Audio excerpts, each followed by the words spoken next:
pray together. Loving God, thank you for this beautiful day that you've given us. God, thank you for our health that we get to enjoy today. For all the gifts, God, in the season of giving thanks, Lord, when we step back and we reflect on all the gifts you've given, I pray for each of us that we've made good use of the season to really be aware of all your gifts. So, God, we would live increasingly grateful lives. That we would live lives that say, we love you, we appreciate you, we're grateful for who you are in our lives. And God, we ask now that you bless this time, and thank you for the gift of this food. And now we pray that you would guide Dan and all the others as we share this time together. We pray this in Christ's name. Amen. Amen. So let's welcome Dan.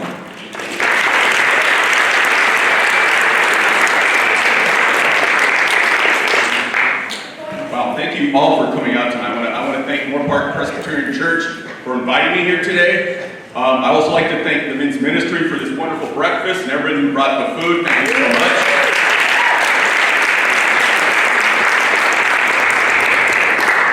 I'm honored to be here. If you don't know who I am Dan Burchfield. I am a husband, I am a father, I am a grandfather, I am a teacher, I am a baseball coach, I'm a football and basketball announcer, and I also have written the book with my son, Joel's help, about making a difference in the world. On January 31st, 1996, my life changed forever. My 11-year-old son, Joel, died. He drowned in the Arroyo walking home from Chaparral Middle School. During the search for my son, and after he died, I had many questions for God, but all I heard was silence. However, resonating in my heart were all the neighbors in my town, kind of like everybody here today, reassuring me with the same words over and over again. We are praying for you, Dan. We are praying for you. My son was found below the St. John's Catholic Seminary, and it kind of calmed my soul a bit at that moment that my son Joel was found at the foot of a holy place. However, I felt alone. I felt betrayed. Where was my God? I wanted answers, but all I got were questions. I would later find God found different ways to answer my prayers. I will say to you all today, the hardest words I've ever heard in my life was that my son died. The toughest thing that I'll ever have to do is live every day since that moment. It's something you don't get over, it's something you get through. It doesn't get better, it gets different. You kind of evolve from it. You learn, you move forward, you try to find beauty in some of the darkest moments. And in that tragic instance, I started to blindly walk a different path in life.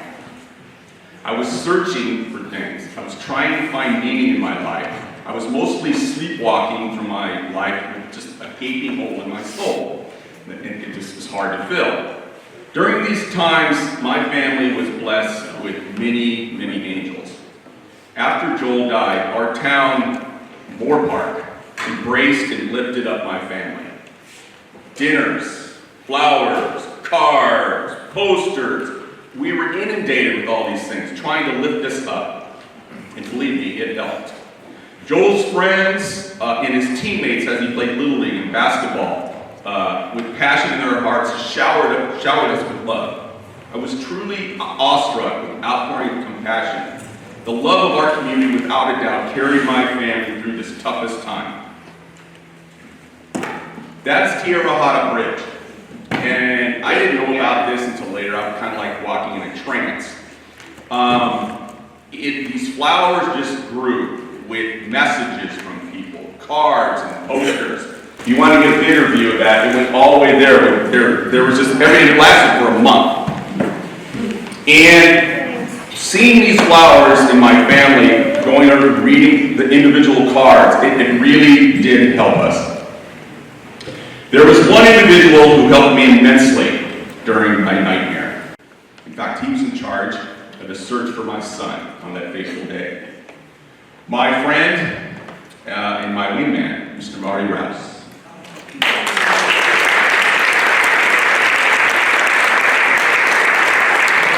Boy, it's always tough following a professional, let me tell you. Dan, you've touched my life. But Dan has asked me to be part of this presentation to share not only my story, but also the involvement of the Ventura County Sheriff's Department. And we're glad to do that. We're also well aware there's people out here probably right now that have lost a child or lost a loved one. And actually, you're on the same journey with us. And we recognize this. You're a real part of our sharing today. So my name is Marty Rouse. As Dan said, I am also a parent. I've got 3 children, 2 boys, young lady. Right, 2 of them are right there. My dear wife, Jane. And they've supported me through my 32 years plus as a deputy sheriff. And I can tell you as a deputy sheriff, prayer was an everyday occurrence in my job. It wasn't like we're shooting bullets every day, but every day brought something that was some kind of challenge. And I think for me, prayer was a huge part of that. It's safe to say most everyone, in fact everyone, will go through some pretty difficult times sometime in their life. Most people seem to cope by finding a way to persevere through those times, and it usually involves some kind of hope developing for the future. And for many of us here, it's hope based on faith. I bet if 2 of us read the same book, this book, My Journey with Joel, we'd come up with a different perspective of the true meaning. And for me, my journey with Joel really reinforces how there is a real possibility, for me it's through God, that good things can come out of tragic situations. And it is possible to keep your own hope alive during dark times. But others may look at the book differently. They may see the importance of many things in our lives that maybe should be emphasized more, such as choosing to play a role in a community that cares for each other, the importance of prayer, of teachers, of friends, of family. Do we really recognize them as we should? Maybe for some it's choosing to heal, simply learning to let things go. And by helping others. That's huge. And a big part, in particular for guys, it's hard, is allowing others into your life and to share your life. If you read this book, you'll do some serious thinking about Joel Burchfield and his family. And I believe you'll be a better person for doing that. At the time of this incident, my boys were the same age as Dan's, and I was serving as the chief of police of Moorpark. And as you know, law enforcement handles some dreadful calls. And usually after bad things happen, we've trained ourselves to disassociate. We tend to handle a call and knowing we have to switch gears possibly in 10 minutes because every call is different. So we learn to disassociate from those involved. It's a protective mechanism. And we do it because we want to go home and not take home with us, or take work home with us. But let me share how I got to know the Burchfield family. As a deputy sheriff, every day starts going into a locker room and putting on your gear, which doesn't sound like much, but psychologically, you're thinking, I'm possibly going to war. You're putting on a gun, you're putting a backup gun, you got a hidden knife, you got your OC spray, you got your taser, you got your cuffs. It goes on and on. A little guy like me carrying all this stuff, it's a workout. But the mindset is I'm preparing myself for bad things that can happen. But I really don't prepare, most of us, and don't think about the compassion side. We just don't. Of course, I had no idea that day that a routine call would turn into a call that allowed me to be there for someone in crisis, which is huge. It was a call that impacted who I am and what kind of dad I wanted to be. And as Dan said, it was January 31st, 1996. It's 3:30 in the afternoon. And I'm sitting in my office. We didn't have the police station down here then. So on Olson Road, you know that station. I was sitting up there. Radio calls are going throughout the day. You can do paperwork. But a call came out of a missing child in Moorpark. Fairly routine when it's a young teen. These happen, and I'm just listening. I'm hearing who's going. I knew it was in good hands. 2 sergeants were actually responding, which is kind of unusual anyway, but these 2 sergeants were 2 war heroes. They were the real deal from Vietnam. They've done it all, and they're extremely competent. And I didn't feel I needed to go initially. But that little voice in your head or your heart sometimes talks to you. And I knew that the arroyo was up, it had been raining, the weather wasn't good. And I waited, and that little voice kept talking to me, you need to go. And I know they don't need me, but I needed to go. I called them from my phone, I said, what's going on, tell me the story. And it's a young man who has not returned home from Chaparral Middle School. And right away I'm going ding, ding, ding, because I know the arroyo's up a bit. And we know the arroyo can be, from experience, an attraction to kids. But I also knew he usually walked home.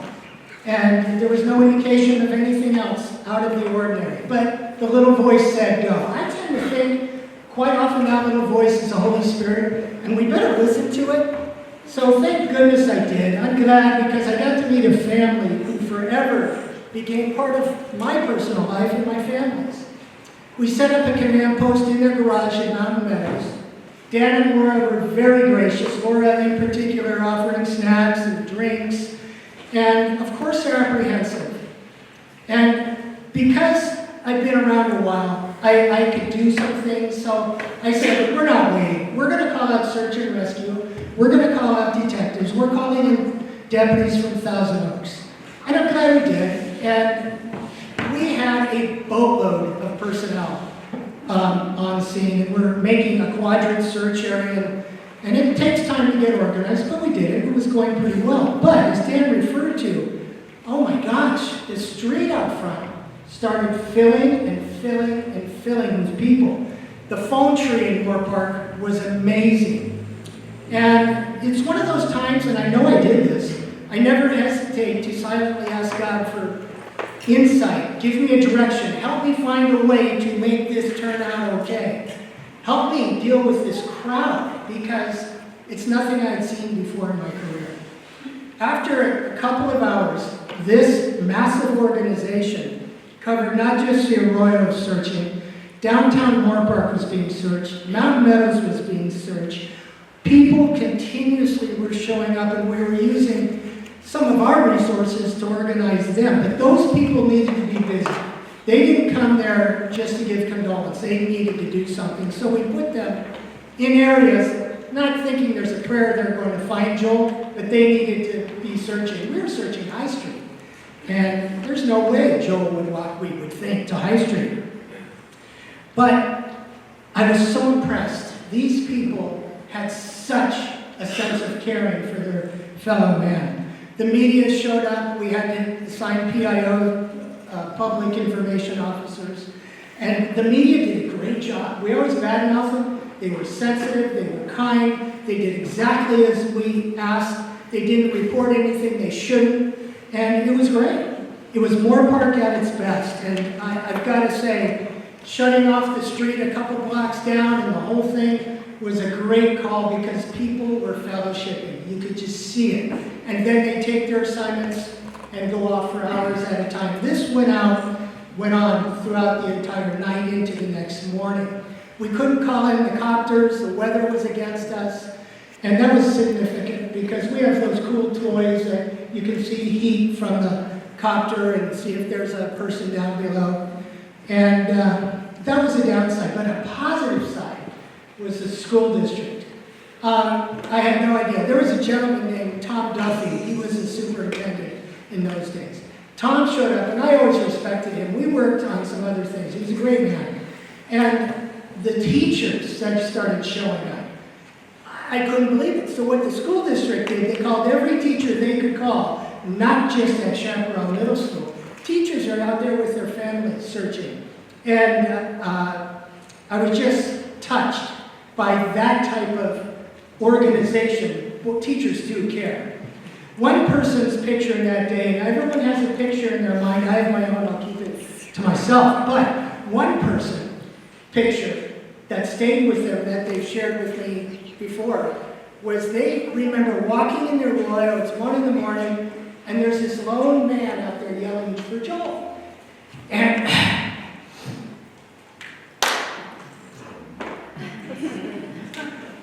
I'll do it. I told Laura I'd do it. And his name was Mike Berger. And Mike Berger was out there calling. And it's, how cool is that? A principal just walking. And that person said they've never forgotten. Dan was also searching. And I assigned Dan to a location. He knows this. We've done this before.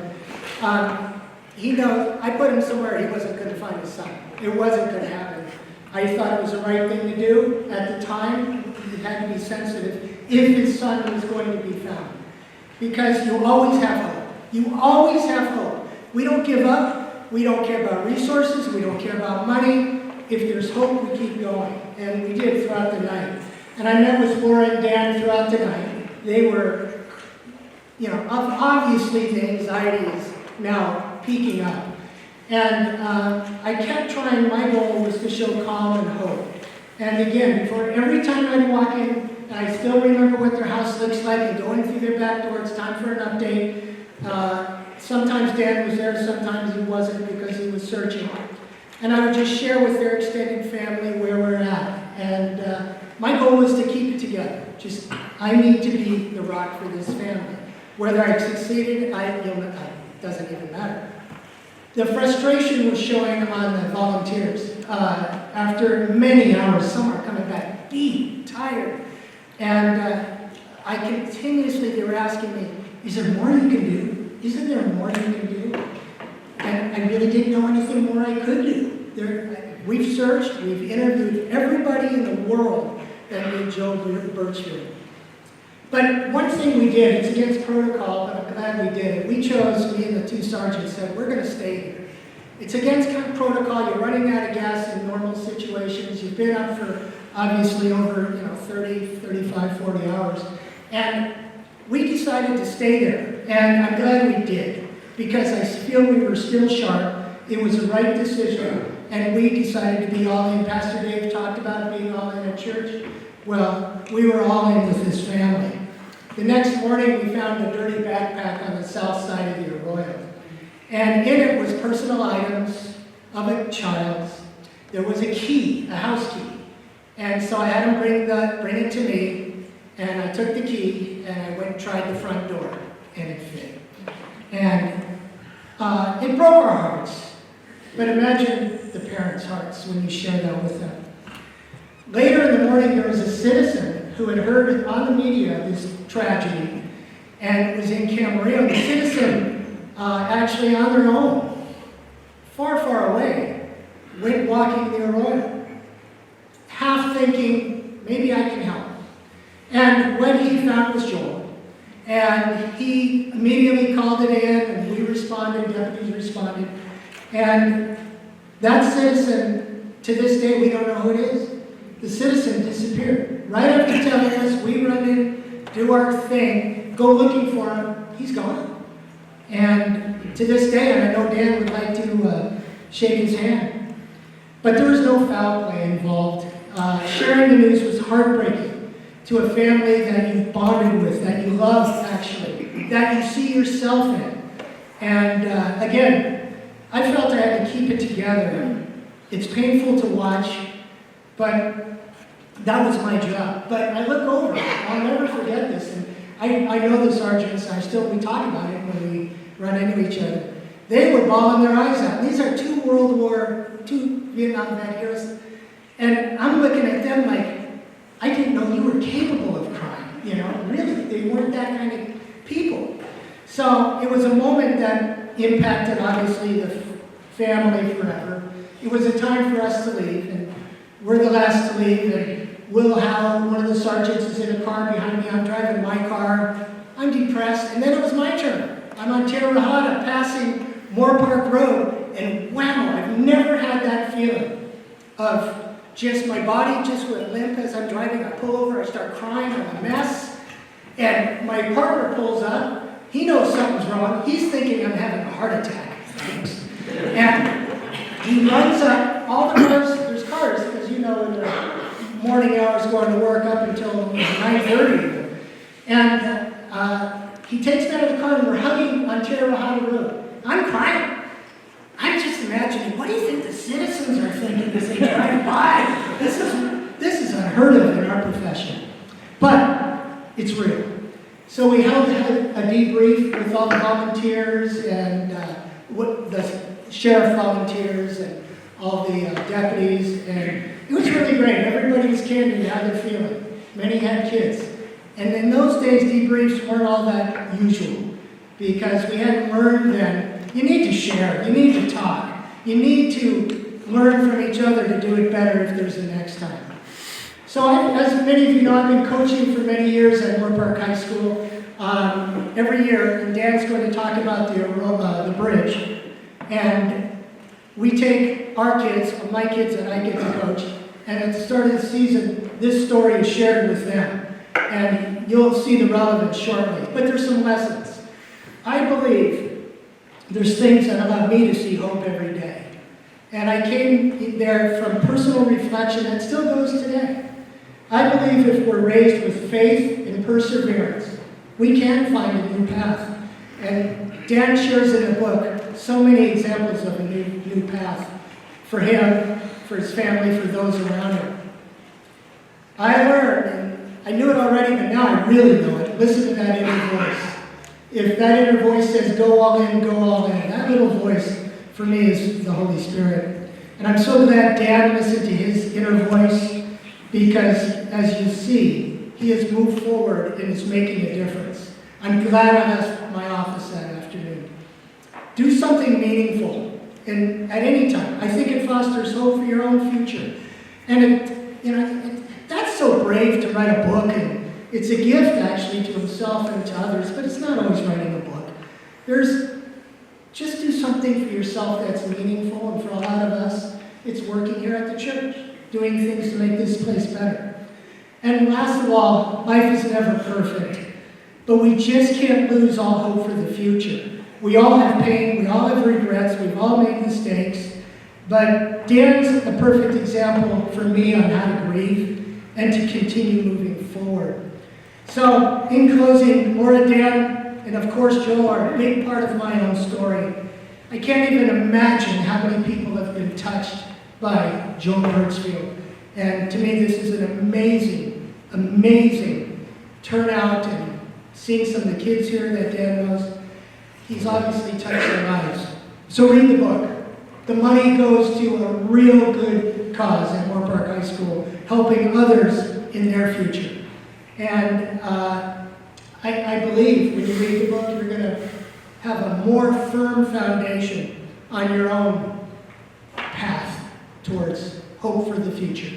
So, Dan, I turn it to you. Go get it.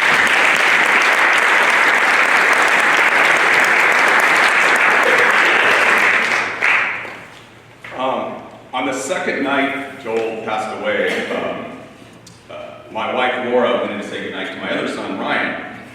And earlier that night he insisted on sleeping in Joel's room because he wanted to be closer to Joel. And he brings my wife closer to his mom. I want you to build an angel window. Laura goes, okay. Well, why don't you draw it for me and see what it looks like? And we didn't know what this thing, an angel window. Anyway, so he draws a picture of it, and the next day we call Simi Valley Stained Glass Company, and this lady comes out and measures where the stained glass window is going to go in the front window of Joel's bedroom. And anyway, there it is. Anyway, the lady goes back and calls my wife back and says, would you mind if my daughter makes this window? She heard your story and she's really touched by it. And she wants to do the window. And by the way, her name was Jolie, which is really, I guess. Anyway, that angel window still hangs in Joel's room today. You can drive by her front house and you can see it. When I was writing the book, I had Laura write down some of the details from it because I didn't remember a lot. And she wrote down her story. And then I got a hold of Ryan, who's now, well, he was 31 years old now. He was 8 at the time this happened. He's married, has his kids. And so he wrote down what he remembered. And it was funny, I looked at my wife's trunk and I looked at his, and it was identical. I'm going, how could you remember his 8-year-old kid? And he basically remembered that. And he said through the years, Joel, through his dreams, or he says they were becoming a little more vivid than dreams, would come talk to him and watched over my son Ryan. Also, after this, Pat, I got a phone call and somebody did a swiftwater rescue video, and they did it in LA, and they wanted to do another one in Ventura, and they wanted Laura, Ryan and I to do the intro for this video. So, I looked a little younger back then too. So we actually went on the site where we thought Joel might have passed the Arroyo, and we give an intro to the video, and it also shows that we put a picture of Joel at a baseball camp running, and they showed it. And mainly we told, hey, stay away from the Arroyo, because back then it was a little bit narrower, and they kind of changed it over the years. And not only that, we got a lot more rain back then too. We introduced the dangers, and the video was put out through all the Moore Park schools. It was on the Moore Park channel, and it was shown we used to have a local channel at the time. It was sponsored by the Ventura County Sheriff's Department, and it was kind of graphic in an area because it was like, this shows an actual young man that was in the Arroyo trapped in the LA River area. And then we did like the intro to it, and then they showed the video to kind of show the kids to stay away from it. Anyway, during this, I felt Joel's presence, kind of like, oh, you're making a difference, trying to turn something positive out of this tragedy. And it always kind of, stuck with me and my family. But I'm still kind of like down a little bit. And then we had a Little League season. Now, if you don't know, I'm a baseball coach. I coached Joel in Little League. I've coached at the high school for 20 years now. And our team went to the championship game. We lost. But however, a lot of these kids were Joel's age. He's a 12-year-old, and a lot of them were on just knowing him. Anyway, they won our district championship. I don't really know about Little League, but different cities come together and they play, they win a district. They move on and they keep playing until they end up going to the Little League World Series, which is really hard to do. A lot of the kids we had a banner out in left field that the season was honor of Joel. We had the banner, and the team won. And Coach Hector Garcia at the time came to me and said, "Can we carry the banner with us?" And I said, "Sure, take it." And they put that banner in the dugout, and it went with them all the way through. Well, these kids kept winning, and this kept winning, and so we kind of like went along with them. On the eve of the game of the Southern California Championship game, if they win this game, they go to the Western Regional Championship in San Bernardino. It was in La Mirada, and they're playing this team from La Fuente, and they played them the first time they beat them, and then they came back and beat us. They had like 3 or 4 6-foot 12-year-olds, and I'm this does not look good. But I spent the night at my in-laws' house that night, and I remember this night vividly because I remember everybody went to bed about 11 o'clock, and I couldn't sleep. I got up, I went outside, and I said a prayer. And I had said a lot of prayers before this, but for some reason this prayer really stuck with me.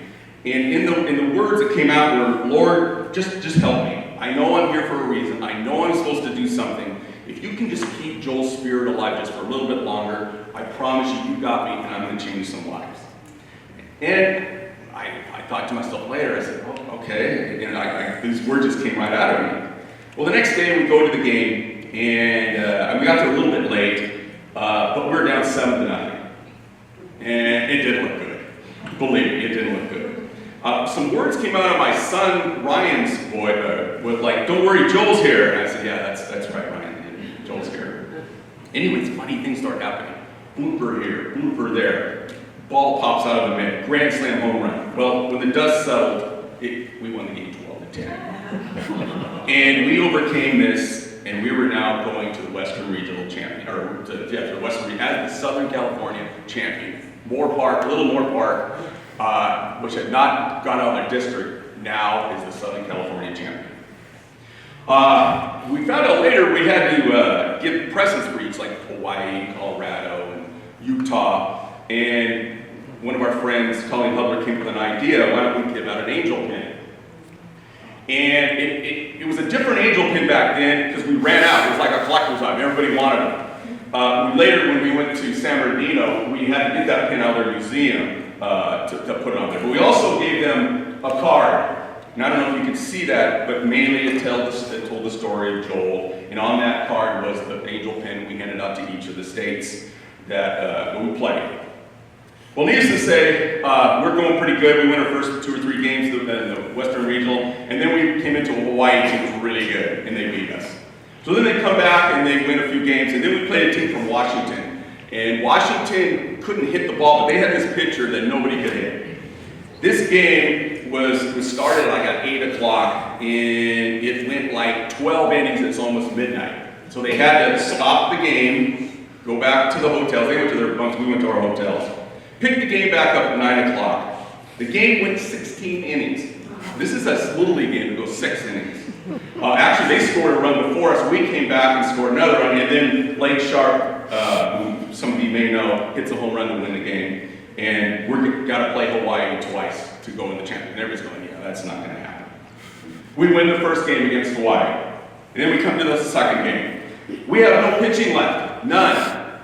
And one of Joel's best friends, and he spent the night at my house a couple times, and I got him to come talk to our baseball team about this book, about the story, and it was just awesome to hear pitched. And then he was ready, and he said he was ready to go. And he pitched the game of his life. And we won the game 2-1. And I cannot tell you during this game, I kind of walked around. I couldn't sit. I was just like, and I felt myself like looking down at this whole thing happening before me. So anyway, they announced the team. The team comes out, and they carry the banner out, which has been in their dugout the whole time, and raise it up. And in the last part, the announcer says, in 14th player, their angel in the outfield, Joel Burchfield. I lost it after that. They went on to the Little League World Series. You know that prayer, keep Joel alive. Well, the USA Today wrote an article about the team. The LA Times is now covering the team. They're writing things that hit left and right about Joel. That's where it stood. And Michael told me one thing I learned I did not know. He said, I knew this, which I should add. Before each game, the team would go out to second base and say a prayer for Joel, and then they go out to their. It's kind of like they're playing for something bigger than themselves. It's not the Little League game, they're playing for their fallen friend. And then Michael said he would go up there and he would chase Joel's name on that before he would go out and pitch. And I just thought that was awesome. That was awesome. So anyway, they go in, they lost, but they actually really won in my eyes. What happened was, this town, when they came back, they had a Cadillac, a couple Cadillacs actually, went down Main Street. Their people were everywhere. This whole town shut down just for these boys. And we ended up at the Royal Vista Park, and there was a platform, people announced the names, this thing was going on. It was, like I said, something out of a movie. You're sitting there watching this happen. At the end, the next couple days, all the guys got together and we went to Joel's gravesite, which is right there. Some kids got sand from the infield and poured it on the grave. But we all held hands. And we came together, and you could just hear it. And I kind of looked up, and I could hear my son tell me, all right, Dad, now's the time for you to do something. A few days later, also, after this exciting thing that went down, this is like we're now in October now. And I'll back up after Joel passed away, a lot of middle school students, over 2,000, did a petition and gave it to the city council and said, we want a bridge for over the Royal. And now it's October and we still haven't seen anything or heard anything. So a lot of my family, friends, and I got together, well, I think we should go down to city council and start raising some heck. So we did. We went down there and asking them what was happening, kept pressing them. Well, Mr. Burchfield, these things take time. We're going to do that. Okay, well, we're not going to settle for that. So we kept going. And what we found out was actually the Southern Cal Edison, who owned part of the land, and the flood control who owned part of the land, couldn't get together with the city to put the bridge there. So we kind of pushed it along. Somebody came with an idea, and I don't know who did, came up with a form letter, and we passed it out to all Moore Park. And we were going to send it to SoCal Edison's hierarchy and say, hey, we want this bridge built, get it done. And I didn't know really who to send it to, so I called the front office, and I got hold of the secretary, and I don't remember her name, I wish I would have wrote her name down. And she told me, she goes, oh, Mr. Burchfield, I remember, I watched you guys on television, the Little League thing. This is the guy you send it to. He's the guy that gets it done. So we indent this guy with letters saying, hey, we need this, town wants this bridge built, we want it done. Lo and behold, a week later, we got the okay. And it's funny, when we did the groundbreaking, it was raining that day. And we went out there and we talked about putting up the bridge. And that was what it looked like before, without the bridge there. And you see how much wider it was, like roaring back then. I found out later they basically would widen it and they put in brakes in there also. That was when the bridge finally goes up without the railings on there.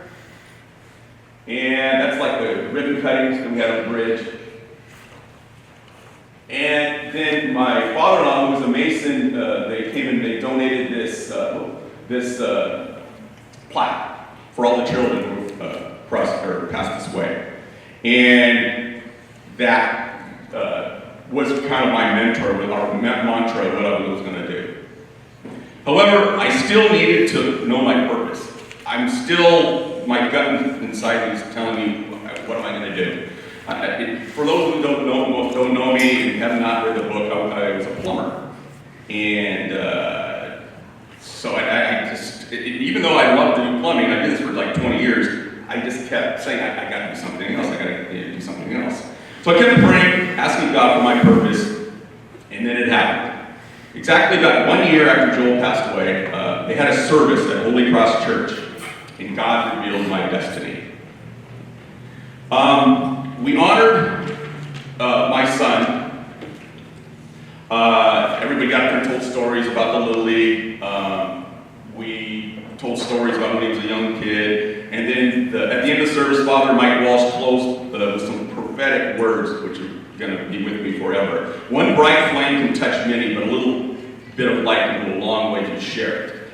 And at the end of the ceremony, we all walked out to the altar and we received this candle with Joel's number on it. And I led off, and friends of ours at high school, Ronnie lit the candle. And I walked down, and I didn't know where I was going. I just kind of walked down, and I said, well, okay, I'll just keep going. Deep in thought, I walked on across the street over there, and it was kind of getting towards the dusk, and I'm overlooking the city, looking with this candle with the pie plate in me.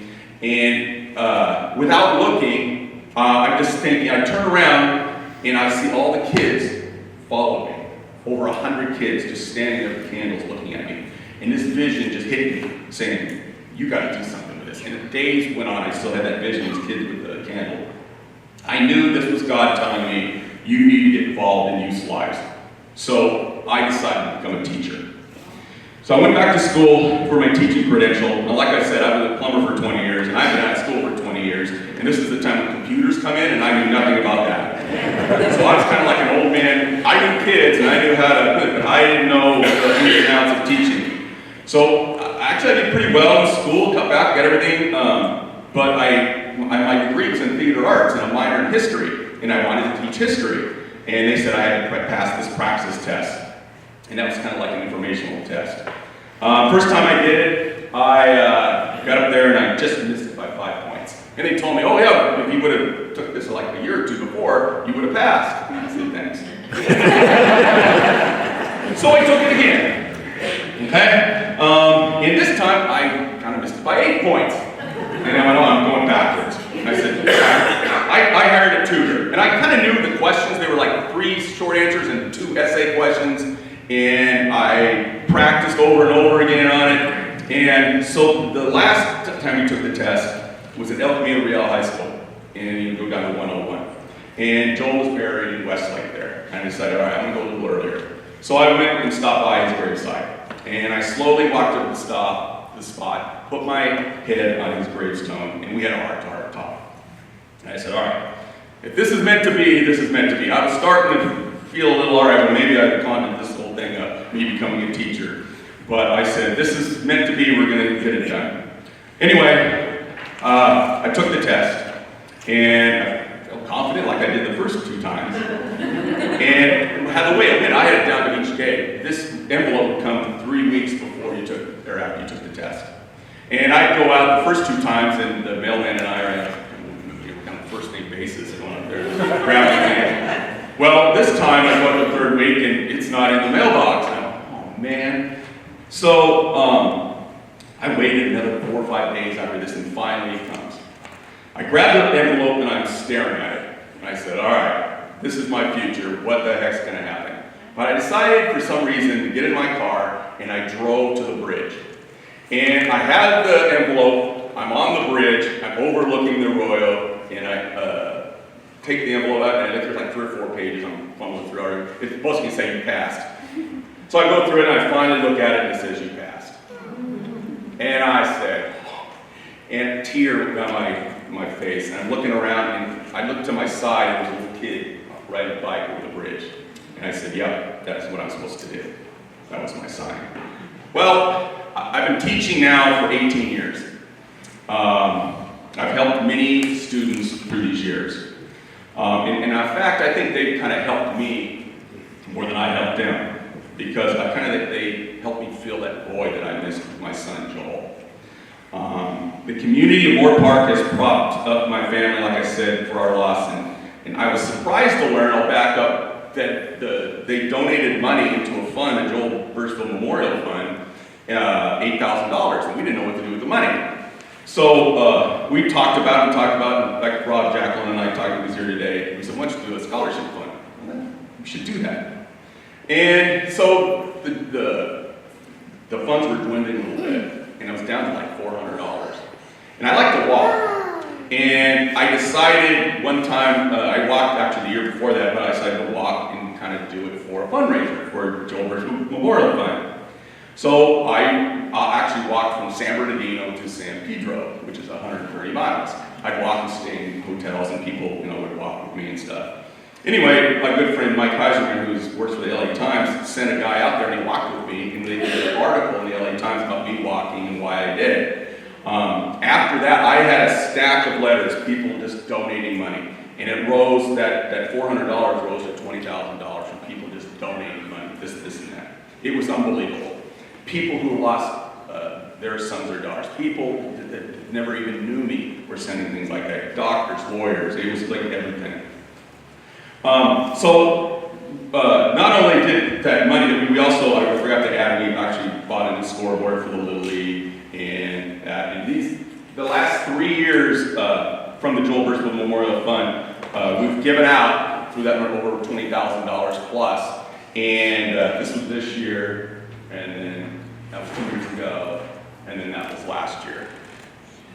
The Joel Scholarship has energized my family. It's kept Joel's spirit alive, and it's helped many young people.